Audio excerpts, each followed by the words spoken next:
कि पहाड़ों से एक आवाज़ आई थी। ये कहानी दादी ने सुनाई थी। एक परी रहती थी बादलों में, एक लड़का गिना जाता था पागलों में। कहता था बादलों से कोई आने वाला है, ज़मीन पर उतर कर मेरी सांसों में समाने वाला है। उसे बिना देखे इजहार करता हूँ, कहता था मैं उसे खुद से भी ज़्यादा प्यार करता हूँ। इतना सब सुनकर परी ने ज़मीन पर आने की ठानी। माँ ने रोका, बाबा ने समझाया, पर किसी की एक न मानी। रात का वक्त, चारों तरफ अंधेरा था, रोशनी के नाम पर बस चांद का बसेरा था। अब चांद से याद आया कि चांद की रोशनी भी तो फीकी पड़ जाएगी जब वो उतर कर मेरी छत पर आएगी। तो कहानी ने नया मोड़ लिया।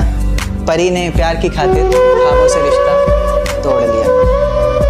कहीं मैं सपना तो नहीं देख रहा, ये मेरे सामने कौन खड़ा है? कुछ बोलता क्यों नहीं, इस तरह चुप्पी साधे क्यों ना खड़ा? फिर उसने कहा कि माँ बाबा घर बार सब छोड़ दिया मैंने, बहुत ख्वाब सजाए थे, काफ़ी ऊंचा उड़ना था, सब तोड़ दिया मैंने। आज से मेरी किस्मत के ताले की चाबी तुम हो, बेचैन सी मेरी धड़कन